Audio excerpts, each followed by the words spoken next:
essa última essa última reunião com o Zelensky, eu vi que você fez um vídeo extenso sobre isso, mas assim, primeiro de tudo, cara, o Zelensky sabia que ia ser esse teatro, eu suponho. Não sabia que ia ser uma reunião transmitida, que as pessoas assistiriam e tudo mais. Por que ele se coloca numa posição de ir para uma reunião como essa, cara? Que é uma cilada. Então, eu acho assim, Igor. Ele assistiu a reunião com o Macron e com o primeiro-ministro inglês. E os caras foram, porque precisa ir.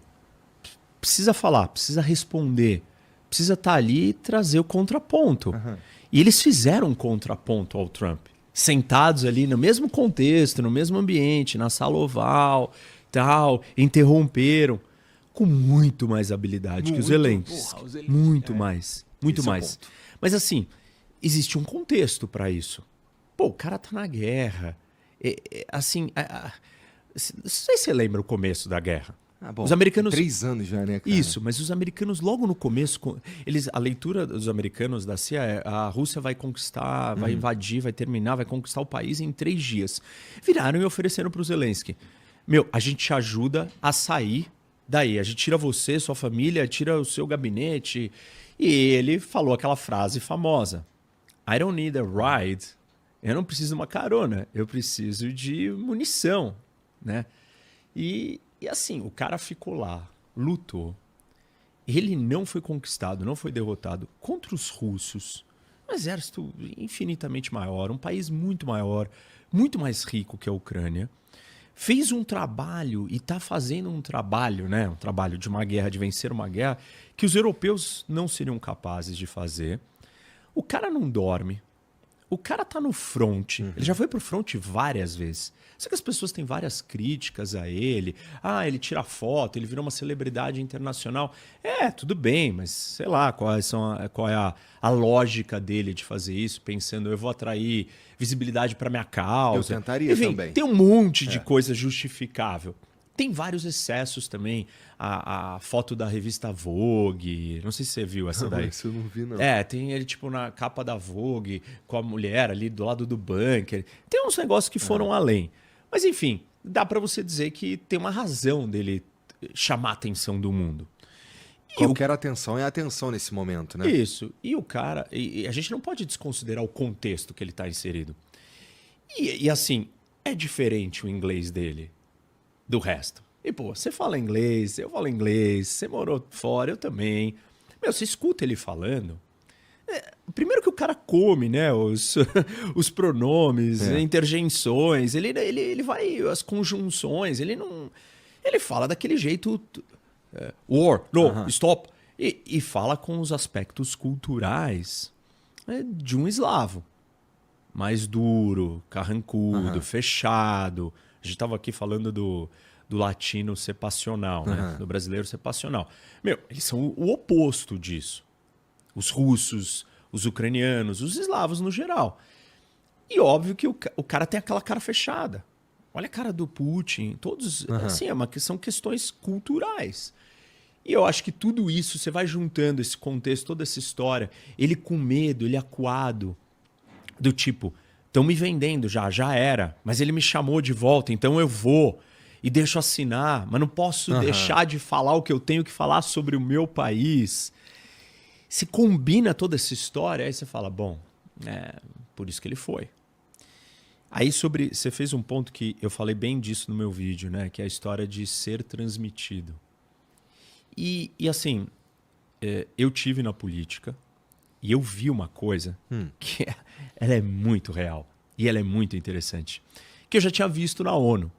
E na ONU, assim, eu tinha entendido pela metade, mas quando eu estava ali na política, eu entendi de verdade.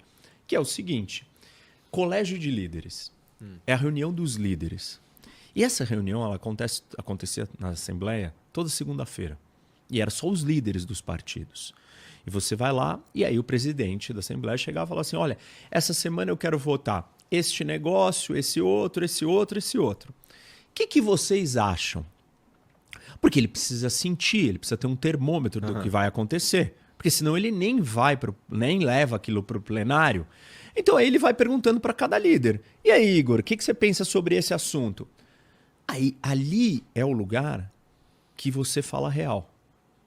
Você não faz o discurso político para sua base. Por quê? Tu fala por que tu vai, por que tu não vai, você fala assim, você vira e fala assim, ó, esse assunto, ele me incomoda, me preocupa demais.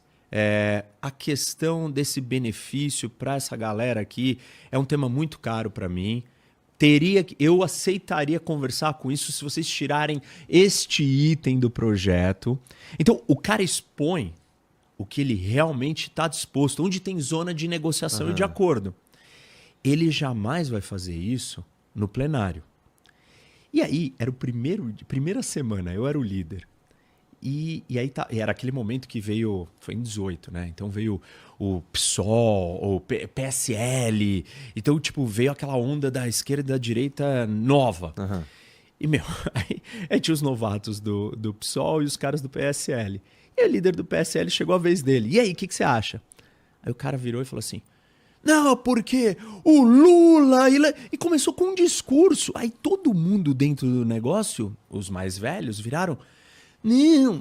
Não, relaxa, aqui calma, não é aqui aqui não. Ele, não, porque o Lula... E continuava.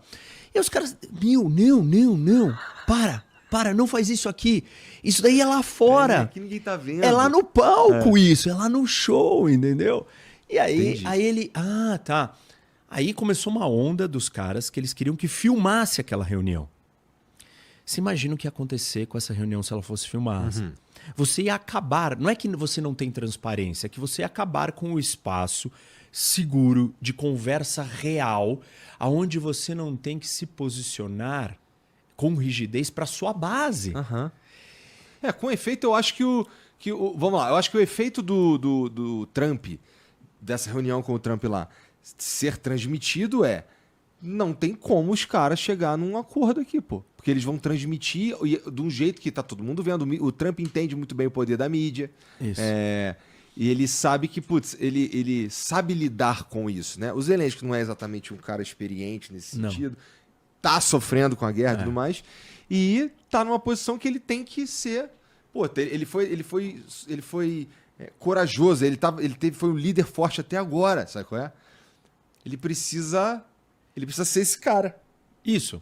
E assim, ele não pode, por exemplo, em público, virar e falar assim, nós temos problemas de alistamento militar. Porque o Vance, o vice, né, do Trump, o J.D. Vance, virou e começou a falar, você vai negar que você tem problema? Quando a discussão já escalou um pouco.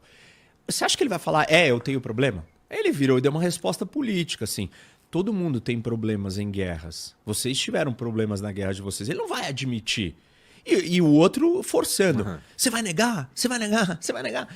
Tipo, entendeu? A discussão pública, ela tinha que ser mais curta, mas ela se estendeu muito. Esse momento não é para ser a discussão inteira da conversa. É para ser a hora que você chama os jornalistas, faz 1, 2, 3 perguntas, um olha para o outro e tal. Só que aquilo durou muito mais. E aí, o que ele vai fazer? Ele está sentado na Casa Branca. O Trump deixa o negócio ir rolando. E o Trump fala, eu deixei isso daqui um tempão porque eu queria mostrar para vocês. E aí essa é a parte que dá indícios de que no final toda essa história já estava planejada na cabeça deles.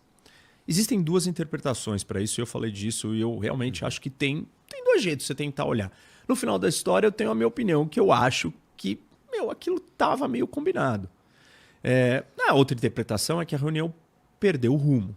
E perdeu o rumo por esses fatores. O cara não fala inglês bem, ele não sabe se comunicar, ele estava nervoso. Quando tu fala que estava combinado, inclusive com o Zelensky, estaria? Não. O Zelensky caiu na armadilha. O Zelensky foi, tipo assim, foi enxotado.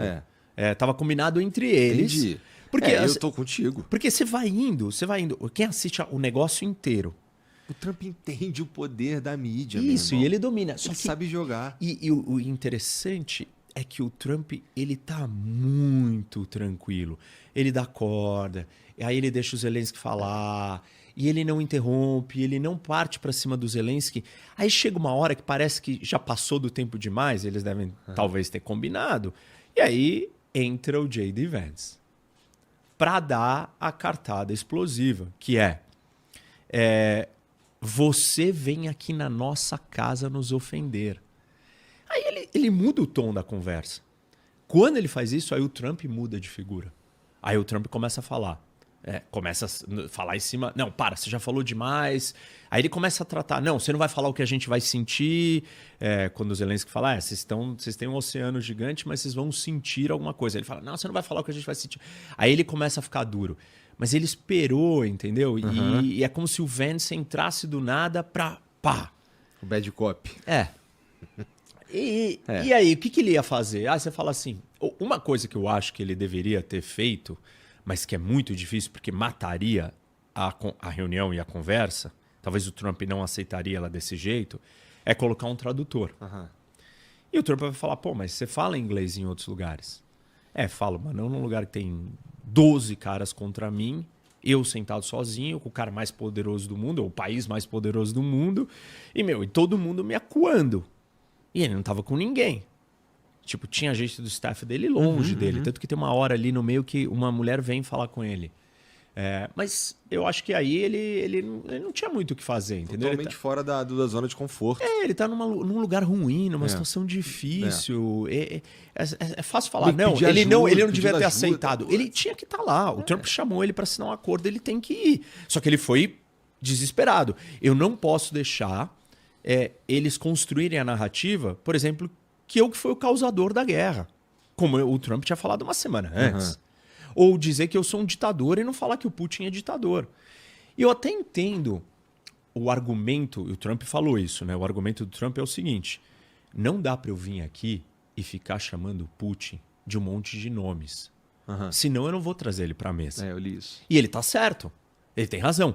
Só que não dá para ele ir lá e chamar o Zelensky de um monte de nome também, entendeu? Não, mas o Zelensky é a parte mais fraca, dane-se. Os mais fortes é que ele tem que resolver. Bom, tá bom, só que aí você muda a realidade e põe o cara numa situação que ele não vai querer o acordo. Porque ele tá percebendo que ele vai ser fritado no acordo.